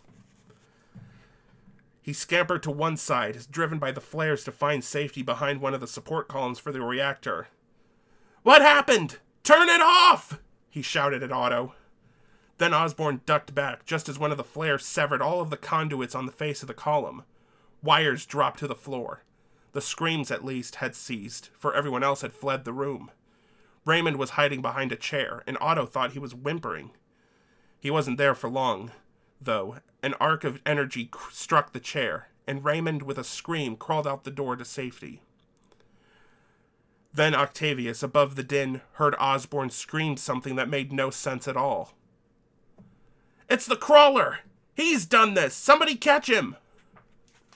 Otto's head whipped around, and he saw a fast-moving figure in red and blue. Spiderman? Breathed Octavius, unable to comprehend where in the world he could have come from. Spider-Man planted himself upside down on a steel ceiling truss, briefly out of the way of the flares. With uncanny timing, he snagged Osborn with a web line and yanked him upward. Osborn started to thrash in protest, and then a vicious bolt of energy swept right through where Osborn had been. Harry gasped, realizing the narrowness of his escape. Went limp. Octavius knew all too well Harry Osborn's feelings about Spider-Man. He brought it up at random, almost disconnected times in their association, as if the masked man was always preying on his mind. Now, though, Osborn's face was the picture of conflicting emotions, as he realized that the man he hated above all others had just saved his life. Spider-Man lowered Harry Osborn to safety and tossed off a salute, even as he scuttled away on the ceiling. Osborn howled, "I'll get you for this!" which indicated just where he had decided to assign his priorities. Spider-Man's entrance, his rescue of Harry Osborn, had all occupied no more than a few seconds, and then Otto's full attention was snapped back to the unfolding calamity. His arms were frenetic with motion, flailing about to no avail as he tried to control the arcing flares. The rumbling around him grew louder. The structure of the building itself was being bent by the magnetic attraction of the machine. And suddenly, Spider-Man, whom Octavius had assumed had the good sense to get the hell out of there, was nearby and moving toward the machine as if he knew what he was doing. He approached a huge bundle of cable, the control panel close at hand. Rosie was coming toward Octavius from the other direction, stepping carefully, ducking under arcs of energy. "What are you doing?" Octavius shouted at Spider-Man. "It will stabilize! It's under control!" And at that moment, one of the solar flares swept out of the magnetic field, darted under one of Otto's whipping tentacles, and slammed directly into his midsection. It engulfed the mechanism that attached the metal arms to Otto's body. Rosie screamed his name and ran to him, trying to shove him out of the way. It was a catastrophic error in judgment, stemming not from scientific rational thinking, but pure emotion. As she grabbed him, the current moved through him and struck her. Her head pitched back, her mouth opening in a silent scream. And without a word, she sank to Otto's feet. Across the room, Spider-Man was yanking a handful of cables out of the base of the device. It was an amazing show of strength. Immediately, the fusion reaction began to subside. Otto saw it without fully comprehending it, because his attention was completely upon the fallen form of his wife. He reached for her, calling out, "Rosie! Rosie!" She stared up at him with sightless eyes. Otto's mind went numb. Suddenly, there was a burst of light directly in his eyes, and something slammed him in the back of the head, and there was a faint whiff of something burning. Then blackness fell upon him. But just before it did, from somewhere deep within his own mind, he heard a voice, another voice, whispering to him as if from another reality altogether. It said one word. "Father?" And then there was nothingness. Chapter 9.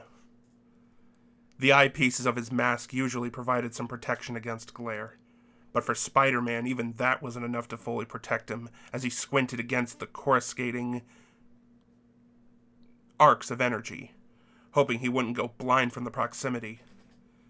He had just finished ripping the cables out from the fusion reactor, when through the haze of illumination, he saw Rosie collapsing at Otto's feet. He started to make a move in that direction, then a few last bursts of energy drove him back. He staggered, shielding his face, and to his horror, saw the very last bolt of energy the machine had to offer as it struck Otto Octavius squarely in the head. Like a puppet with its strings severed, Otto dropped to the floor, collapsing atop his wife. He collapsed, screaming, clutching the sides of his head. As Spider-Man moved toward him, he saw a warning flashing on a monitor, and his heart sank. It read, "Warning, inhibitor chip damaged. Temporal lobe breached." As if everything else wasn't enough, that was an indicator that Octavius would have been rendered vulnerable to any sort of backlash unleashed through the cybernetic elements of the arm mechanism. He turned his attention back to Otto and blinked in confusion. Dr. Pym was crouched next to Octavius, checking him over. Where the hell had he come from?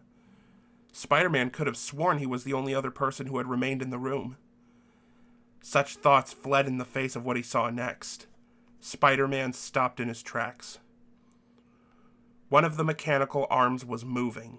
It rose up and seemed to look to the right, then left, like a submarine periscope. Then it fell to the floor and twitched spasmodically. All around them, lights went out. The rumbling stopped as the electromagnetic field holding together the miniature sun evaporated, and the fusion power dissolved with it. The building ceased being pulled in on itself. That was a relief, considering that if the berserk experiment had been allowed to continue, the damned thing might have sucked in half of New York City. "Someone call an ambulance!" Pym shouted. "He has a pulse." "He?" Spider-Man said, realizing the omission. He instead of they. Pym simply shook his head, and Spider-Man stared down at Rosie's corpse. Suddenly, he was worried that he was about to get sick right inside his mask. He bounded upward, clinging to the ceiling, and scuttled out the door, unseen by the returning lab assistants. One of them was already dialing 911 on his cell phone. Moments later, Spider-Man crouched on a rooftop several blocks away. The fresh air, or at least as close to fresh as New York had to offer, caused the nausea to pass, but he still couldn't control the frantic beating of his heart. He couldn't think about the fact that he had saved Harry's life, or single-handedly prevented the reactor from causing far more devastating damage. He couldn't be grateful for the fact that his webbing was functioning again. Obviously, it had just been some sort of fluke before. He couldn't see the upside of anything. All he could dwell on was the pleasant time he'd spent with Rosie and Otto, the love he'd seen between them. You knew the reactor could go wrong. You knew controlling it was an issue. You could have convinced him. It wasn't his own voice. He looked to his right, and there was his Uncle Ben, standing and shaking his head. You could have done more. It could have been avoided if... Peter yanked off his mask, rubbing his eyes. Uncle Ben was gone, but the guilt remained. Otto Octavius was being loaded into an ambulance by the time Peter, dressed in his street clothes again, returned to the scene of the devastation. He watched in silence as it sped away, siren blaring. Then he continued to watch as a different ambulance, carrying Rosie, also drove off. This one went silently, the lights dark. It was illegal for an ambulance to rush when its occupant was beyond help. His heart sank to somewhere in his shoes as he walked past dazed scientists who were talking to one another in the aftermath. That was too close, one said, and another replied. If he'd had more than a drop of tritium, we'd have been blown to kingdom come. Harry looked as if all the blood in his body had drained away. His town car pulled up. He didn't seem to notice it. Peter walked up to him, and Harry gave him a hollow stare. Apparently, he hadn't even noticed Peter was gone. I'm ruined, he said, like a man speaking from beyond the grave. I've nothing left, except Spider-Man. He saved your life, Harry, Peter pointed out as Harry got into the car, and instantly he regretted it. He hadn't been in the room when Spider-Man had shown up. There was no way he could have known what Spider-Man did or didn't do. But the unintentional revelation went right past the distracted Harry. His face settled into grim lines as he said, He humiliated me by touching me. Peter could barely comprehend the words. It was all he could do to remain silent. He wanted to scream in Harry's face, What, would you rather have died? Is that it? You'd prefer to be burned to a cinder rather than acknowledge that Spider-Man isn't the bastard you make him out to be? Instead, he said nothing. He just stood there, stunned, as the town car drove off. There was activity all around him, but he felt detached from it. He was of the world, but not in it. Two newly arrived policemen walked past. One of them looked at the crowd of scientists milling about and said, Jeez, these people were lucky. I heard it was Spider-Man again, said the other. Then he stopped, looked at a stunned Peter, and said, You might want to move along somewhere, kid. Nothing more to see here. You must have somewhere else to be? And Peter said tonelessly, I'm starting to think I've got nowhere at all, actually. The laundromat near Peter's apartment was a 24-hour place, and was more or less deserted very late at night, mostly because no one wanted to be near the type of people who hung out in a laundromat at that hour. So Peter, not for the first time, sat in the laundromat, and all the folks who were there were sitting in glazed alcoholic hazes, unaware of where they were, or perhaps even who they were. The relative emptiness of the place was perfectly all right with him. He didn't need a crowd of people sitting around when he was in the middle of washing his Spider-Man costume. He wished his apartment building had a washing machine in the basement. Then again, he wished a lot of things. His mind kept returning to his evening with Rosie and Otto Octavius. The death of Rosie, combined with the close calls Mary Jane had experienced at the hands of the Green Goblin, had driven home to Peter that it was foolish to take someone for granted and assume they'd always be there. There were things he wanted to say to Mary Jane, but he had no idea how to say them or even if he should. But something in him was determined not to wait until it was too late. His mind awhirl, he had decided to heed Otto's advice and look to poetry. Not necessarily for the purpose of filling MJ's ears with sonnets. At the very least, though, he might find in the words of the masters a bit of guidance for his heart. To that end, he had taken out a stack of poetry collections from the New York Public Library. They were piled up on the plastic chair next to him. He had checked out Elizabeth Barrett Browning, as Otto had suggested. Also Emily Dickinson, although Peter soon discovered that any Dickinson poem would be set to the tune Yellow Rose of Texas, so that made it hard for him to read her work without snickering. He also had some Shakespeare, and was at that moment engrossed in Henry Wadsworth Longfellow's The Song of Hiawatha. He flipped at random to the section entitled Hiawatha's Childhood. By the shores of Gilchgummy, by the shining... He began to read aloud. Then he paused. It didn't sound particularly romantic. He skimmed ahead, and not only didn't it appear to be improving, it actually seemed to be getting more impenetrable the farther along he went.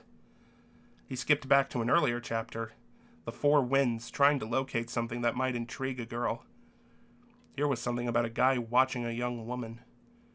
Day by day he gazed upon her, began Peter, but then his gaze wandered farther down, and he found that such mouthfuls as Shawandassi and Mudjikiwis awaited him later in the text.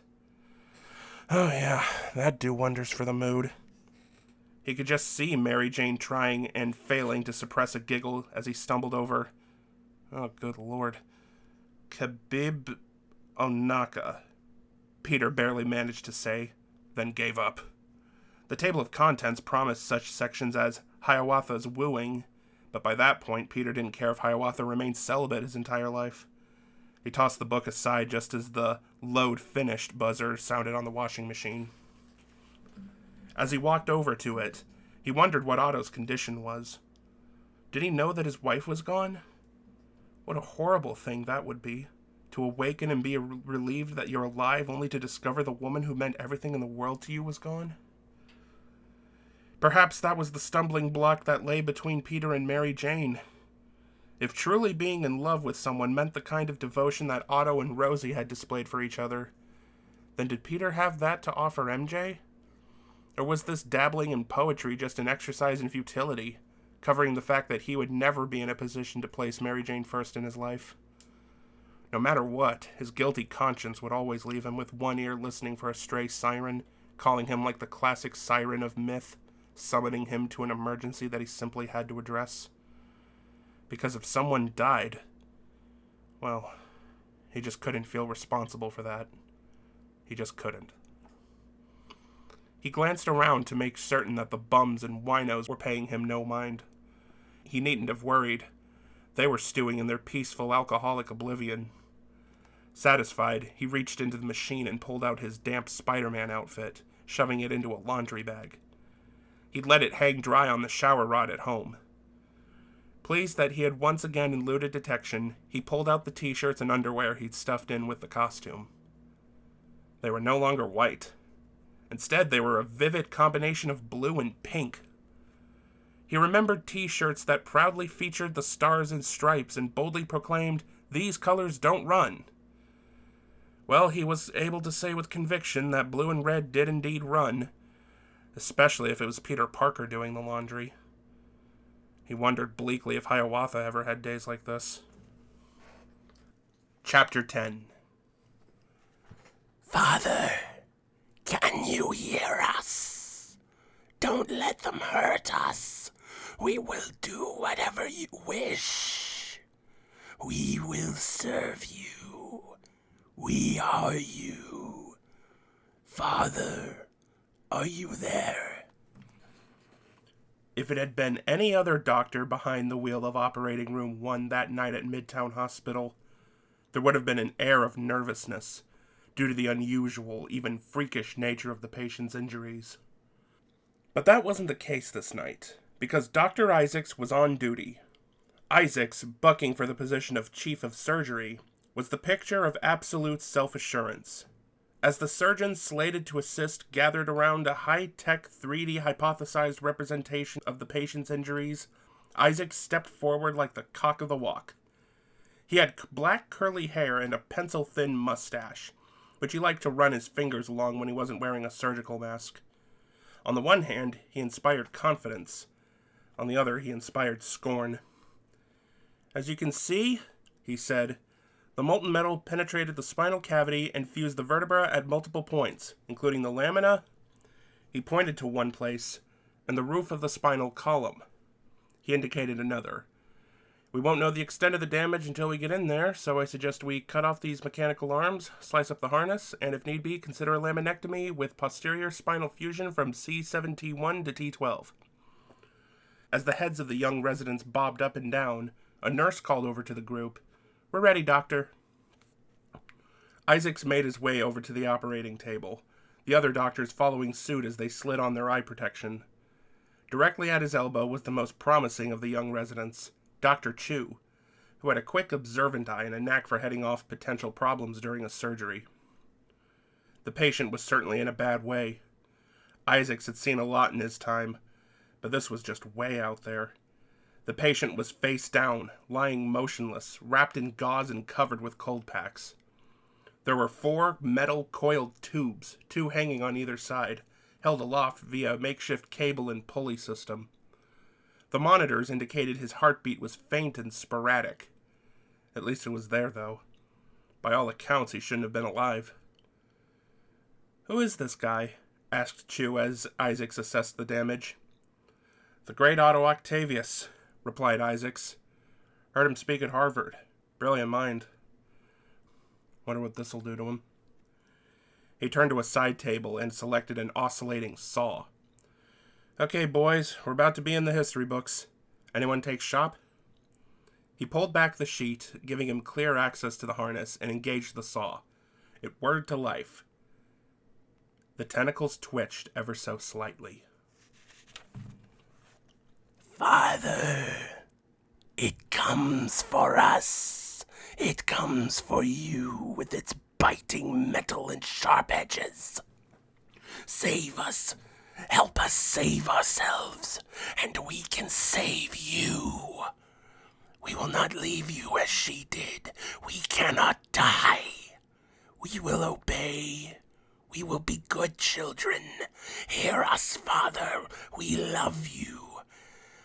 Unleash us." And somewhere, deep in the cerebral cortex of Otto Octavius, he heard the saw, understood intuitively what it meant. And they were pleading. He didn't know who they were, didn't fully comprehend. His children, yes, he and Rosie, they hadn't had children, but maybe they had. It was all so confused. "Don't let the bad man hurt us." "No, bad men. Never again." "Can we stop the bad men?" "Yes. Stop them. Make your father proud." Just as Isaacs brought the saw to within a centimeter of the lower right armature, he noticed something reflecting itself in Dr. Chu's face shield. Chu didn't see it. He was looking down, watching intently. "What the hell?" muttered Isaacs, and he turned for a better view. His eyes widened as he saw that one of the metal extension arms had risen up and was writhing, like a great snake or a tentacle, snapping about vaguely as if feeling its way. Then it saw him and stopped. At least that's how it seemed. It ceased its confused movements as if it suddenly had grasped its purpose and understood its surroundings. Isaac started to speak, but found that his throat had constricted in fear. His body had realized the grave danger he was in before his mind had fully processed it. Then the tentacle speared forward, its pincers grabbing Isaac by the back of his shirt. His feet left the ground and his arms pinwheeled, literally trying to grab onto thin air. It happened so fast that the people in front of him were still oblivious as to what had happened. All they saw was that the lead surgeon was suddenly levitating. "He's a mutant!"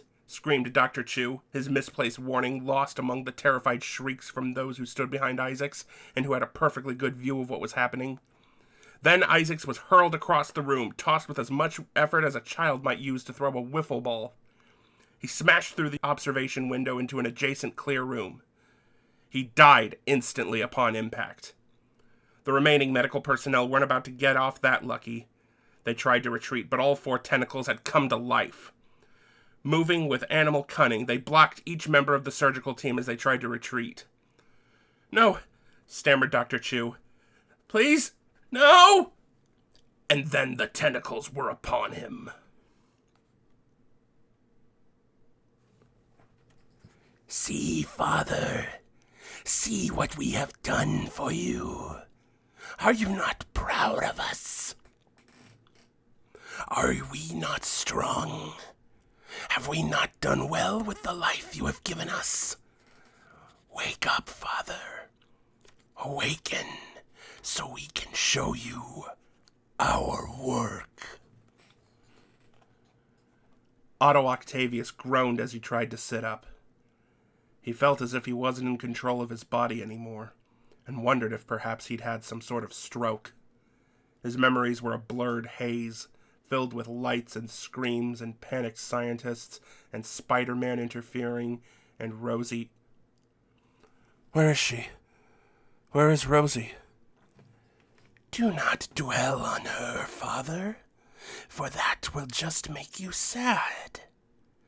Nor do you need her, for you have us now. You are weak.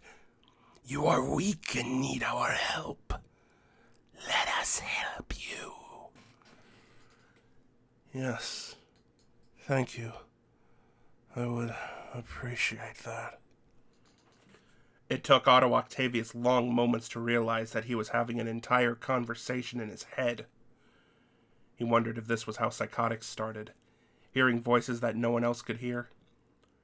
And then he realized that someone was helping him to sit up.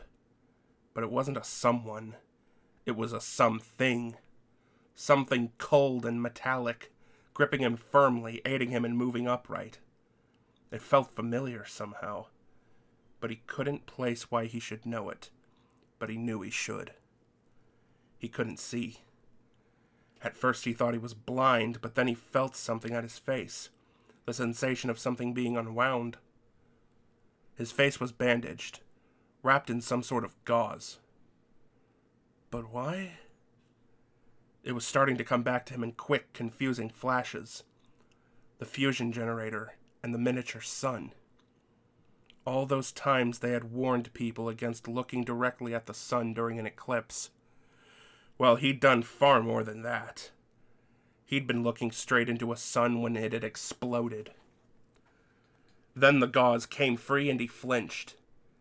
His vision was hazy, but from the best he could make out, he was in some sort of operating theater. He couldn't see beyond that, for the light in the place was blinding to him, even though he understood intellectually that it wasn't that bright. "We will help you, Father. Hold a moment." What the hell? Who is that? Who? A soothing blackness filled his eyes. He reached up and felt what was clearly a pair of sunglasses on his face. One of the tentacles had placed it on him. One of the tentacles had done that for him. He gasped and felt a queasiness deep in the pit of his stomach, and that was when the smell hit him. He looked around, trying to determine the source of it, and then he saw. He realized. Dead bodies strewn all around him. Some practically torn open, with bodily secretions and excretions splattered about on the operating room floor. "Were we not thorough, Father?" One of the tentacles moved past his face, clicking its pincers, clearly eager to hear what he had to say. Octavius clenched his fists in despair as he saw the terrified expressions of the bodies upon the floor. They had died violently and bloodily, in great pain and even greater terror. They had died because of him. Not you. Us. We are responsible. Yes, we did it for you, but also as a warning. Otto screamed out, "No!" and sank down on the floor, clenching his fists in despair and practically sobbing. The tentacles instantly imitated the motion. They did not fully comprehend what was going on. They did not have to. All they knew was that their father was upset, and so they were going to make the exact same gestures he did. Somehow he understood this. He stumbled to his feet, the tentacles steadying him. Then he was across the room, the tentacles lifting him effortlessly thanks to the harness to which he was attached. They simply embedded their pincers into the floor, cracking tiles in their grip, and elevated him at the other end. "Hey!" shouted someone, an orderly perhaps, and then he saw the tentacles waving. He swallowed his next cry and bolted from the scene. Octavius had no care or patience for this individual. Instead, he discovered a stairwell. He was still weak, could barely stand, and the voice, or was it voices, inside his head said, "Do not worry, Father. We will attend to it." Later, he would have no idea how he had gotten down the stairs. Perhaps he had walked, or perhaps the tentacles had once again lifted him off the ground and made their own way to street level in their continuing endeavor to please him. They truly were almost childlike in that regard. The tentacles slammed against a heavy fire door, knocking it outward, and Octavius emerged. The battered and bloody scientist immediately felt as if he were being assaulted with the sights and sounds of New York City. It was more than he or even the arms could take. They waved about helplessly as Octavius made a desperate attempt to center himself and avoid being overwhelmed by the immensity of what he was seeing and hearing and smelling. Lightning was flashing overhead. Rain clouds were moving in. They barely registered upon him. Illumination enveloped him. His mind was too addled to realize that he was standing in the middle of the street, a van bearing down on him. The tentacles waved around in confusion as well, mirroring his scattered thoughts. He heard the brakes squealing, realized on a primal level that he was about to die because the van was practically on top of him. And that core fear for his own survival triggered his basic fight-or-flight instinct. There was no time to flee, so instinctively he fought. The thought became deed, and the tentacles moved in perfect coordination as they whipped forward and slammed as one into the van. It flipped over onto its side and lay still, save for its spinning wheels. The man in the front cab called for help. Octavius ignored him. Instead, he just stood there, taking it all in. "We protected you, Father. Just now. You would have been dead if not for us." "Yes, he did very well. Very well indeed." The thoughts came from him, but he was disconnected from them, as if different parts of his brain were talking to one another, and he was simply an interested bystander. Lightning cracked once more across the heavens, and rain began to cascade down upon him in torrents. Within seconds, the thin hospital gown he was wearing was soaked through. Across the street, he saw a clothing store. There were 2 mannequins in the window, nattily dressed. One of them, in addition to sporting a snappy ensemble, was wearing a long black coat. Octavius walked towards the store, his intent so clear that his telescopic arms didn't even have to confer with him, because they knew he would approve. They smashed through the front window, shattering the glass, causing it to fall both inside and outside the store. Otto's feet were bare, but with the realization of his vulnerability to the glass, the arms automatically responded to safeguard him. The 2 lower arms anchored themselves to the sidewalk and extended themselves, raising him off the ground. The other 2 stretched in through the window, latching onto the floor inside the store, then retracted, drawing him in and keeping his feet well clear of the glass. Within moments, he'd stripped the clothes off one of the mannequins and dressed himself, leaving the denuded model lying on its side. As he finished, he draped the coat over his shoulders. The shoes on the mannequin's feet were too small, and he didn't feel like rummaging through the store looking for footwear. Not only did the store likely have a silent alarm, but certainly the destruction in the hospital operating room was going to be drawing the attention of the authorities any time now. Let them come, Father. We can dispatch them for you. We can make you proud. No. Enough pride for one night. Enough. Let's go. The tentacles lifted him out the same way they came in, and then withdrew into the coat. Only the tips dangled below the coat's hemline. He left the area quickly, and by the time sirens were converging on the scene, he was blocks away at a riverfront pier. At some time in the distant past, that particular pier, Pier House 56, had been a hub of industry. Cutbacks in shipping and the demise of the line that was its primary user had caused it to be abandoned and fall into disrepair. It had been great and proud, and now it was just a stinking shell of itself, partly sunk into the river. The abandoned tugboats that dotted the area had earned it the nickname of the Boneyard. And Octavius, walking along the creaking planks that led to a decaying structure, couldn't help but feel a kinship to this place. Once great, now fallen on hard times, with no hope of returning to the life he once knew, and little care of what happened to him. Oh yes, a great deal alike.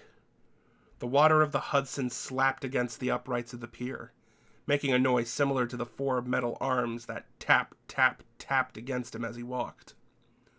In the rolling mist that hovered over the area, he saw a rosy, sad face coalescing, and then drifting apart. He entered the run-down building. Rats eyed him from the darkness and advanced tentatively, eagerly, their lips drawn back. Octavius was briefly repelled. Then the tentacles reached out, finding the creatures with unerring ease and crushing them between merciless pincers. The remaining vermin scurried away. Slumping into a corner, wrapping a tattered blanket around himself, Otto tried to sleep. He had no success. Images kept flashing at him, and the events of the previous hours began to blur. He lost track of what had happened and hadn't happened, what he dreamed and what had haunted his waking moments, turning them into a living nightmare. He thought he'd heard voices, but that had to have been from the dream state. Fears and uncertainties taking root, manifesting themselves, whispering and confusing him. And over all of it, the haunting face of his wife coming at him again and again, disappointed, accusing. My Rosie is dead. His voice thick with sorrow, tears coming fast and furious, choking him. My dream for mankind, dead. All my fault. He glanced at the tentacles, moving around him almost seductively. These monstrous creatures of mine have murdered. They belong at the bottom of the river, along with me. No, Father. It's not our fault. Not your fault. The voices in his head had sounded so natural in his delirious state, but now they were still there, and it made no sense. He didn't think back at them. He had to respond out loud, make it real, drive them away. Not my fault? Who's saying that? Right here, Father. Why do you question now? Something in my head. Who's talking to me? The voices started to speak again, but mentally he blocked them out, and a cold and fearful theory began to construct itself as his scientific training kicked in from lifelong habit. The inhibitor chip. Where's the... He reached around. The small lump that should have been detectable on the surface was missing. It's gone. Melted. It came between us, Father. You should be glad. You should thank someone.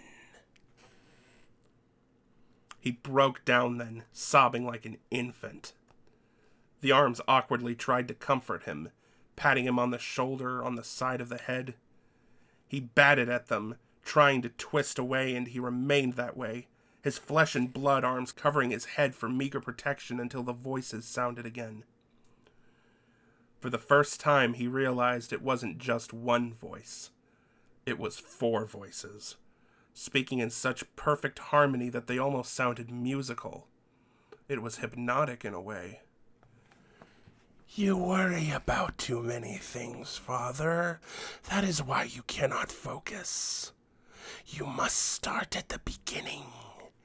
Make one thing right, and everything else will follow. The first thing you have to do is rebuild the fusion reactor.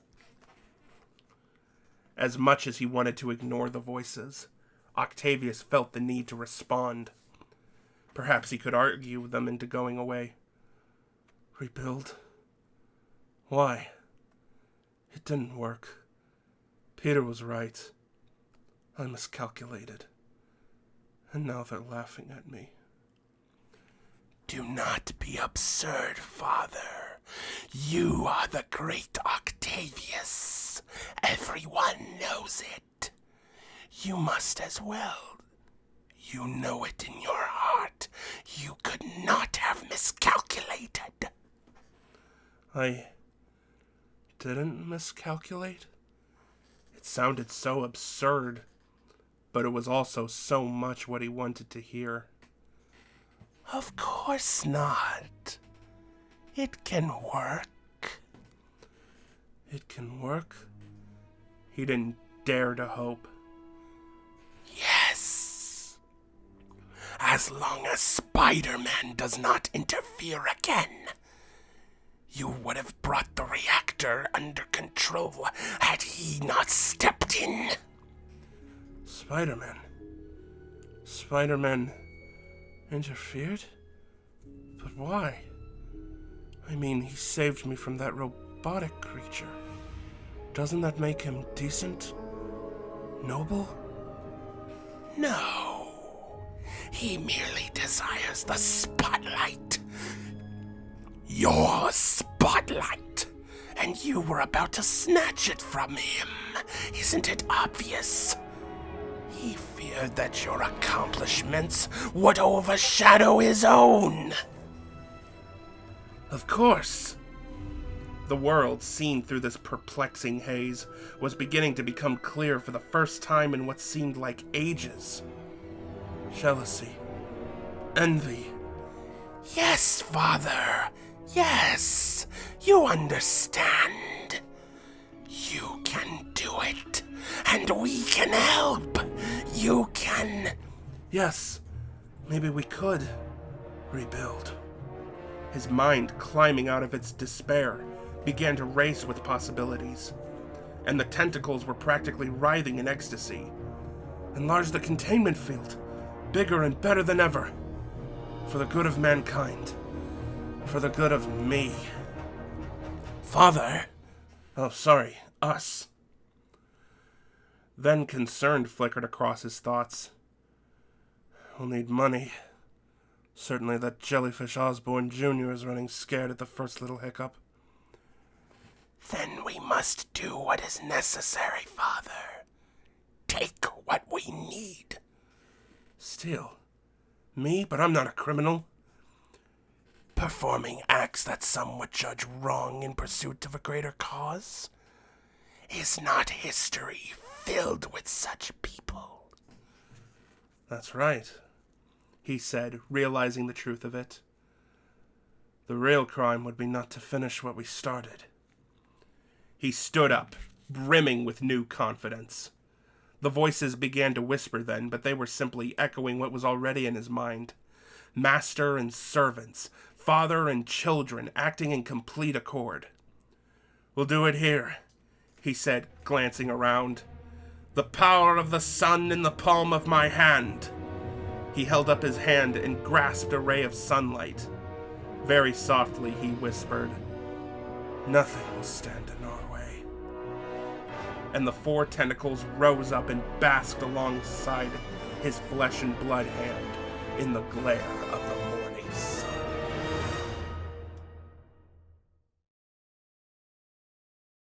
But I don't know what to say. Really, Opal? If it's not a phone ringing, it's a cat meowing. Oh my god. Stand by, folks. Got an outtake. Yes, what do you want? Yeah?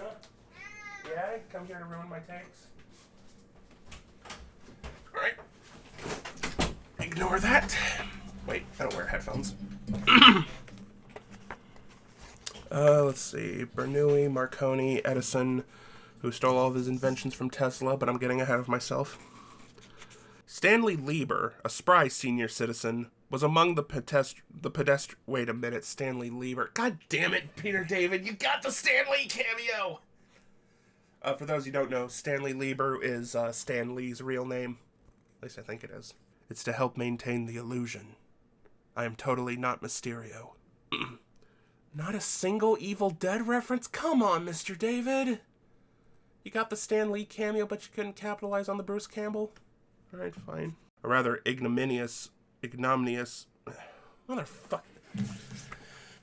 1 second, folks, I gotta look up a word, because otherwise somebody in my life is going to correct me. Ignominious. Deserving or causing public disgrace or shame. How does it pronounce? Ignominious. Thank you. They were merely